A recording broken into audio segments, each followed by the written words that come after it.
I have been doing this for over 40 years. And originally, I didn't know a great deal, and now I keep getting more, and I manufacture all that stuff. Okay, now, so the Spanish mil dollar, a piece of 8 reals, is a silver dollar-sized coin, and I'm sure I've got some of this stuff here in my pocket. What do we have here? There's one coming out.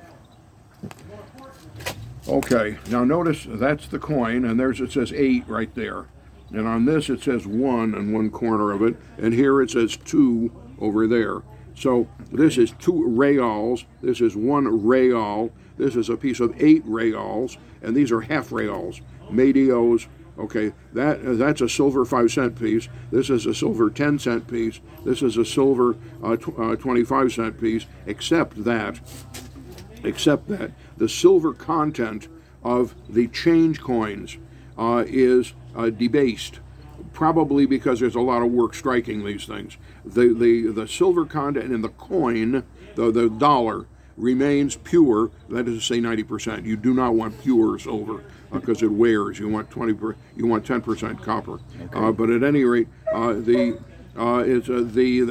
maintain the purity of the whole dollar over centuries. But the change was debased, and everybody knew that. So if you're a business person, you keep your accounts in whole dollars. Yeah, but these are $100 bills.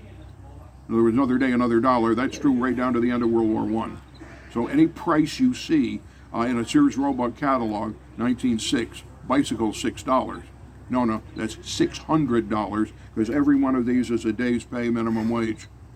Okay, and 1 cent. We were using Spanish silver, but our 1 cent coins were British halfpennies, and many of them, very, very many of them, 80% they estimate, were fake. It was legal to fake copper. But that's why the United States originally had large cents, was because our cent was the same. It was supposed to be the same as a British halfpenny. Okay, and however, this is a world in which you work all day for $1, so it's 100 of these to this. This, in comparison to your currency right now, is like a $100 bill. Therefore, these are 100 cents. So that's like a paper dollar. Okay. And it took me years. Okay, now the 2 bits you hear about, shave and a haircut, 2 bits. Another day, another dollar. Okay, they cut it. One way of making change is to 8 cut it. You see, I've marked this one. So that's 1/8, 2/8. They were selling stocks on Wall Street in dollars and eighths within your lifetime, down to 2001. And so shave and a haircut, 2 bits. Each of those is called a bit. Okay. Now, but remember, these are not bits. These are not bits. So 1 real is not a bit because it takes 10 of them to equal $1. Okay, but 2 bits. All right. So the whole dollar, talking about shaves and haircuts, a dollar. If the whole dollar is $100 in equivalent buying power, half of that's 50, half of that's 25. So your haircut is $25.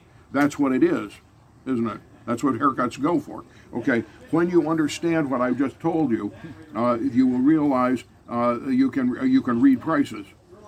Whereas there are a whole bunch of economic, professor types who do not understand this.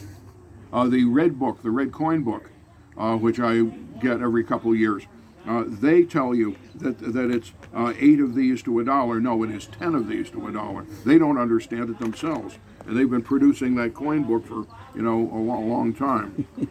So, anyhow, that's that. So that coin there that you showed me, the first one there.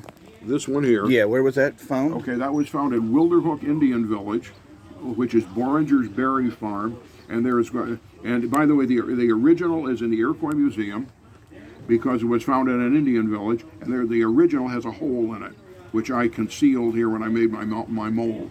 But this is 1738. This is the year that young George Washington was 6 years old, and that was the year he would have barked the cherry tree. He did not chop down the cherry tree. The woman said he had barked it, and she said, he barked it so badly I don't think it ever recovered. But don't ever believe that other stuff. And the point of the story, by the way, is not that Washington couldn't lie, although I think it would be all right to have a president who didn't lie. How do you feel about that? And but at any rate, the point was that George Washington's dad, and Susanna Wesley also, by the way, George Washington's dad said, "Look, kids, I love you, but you're dumb. You're kids. Kids are dumb. Okay? If you do something wrong, don't lie about it, and I won't punish you." Isn't that interesting? Okay, so that's the world.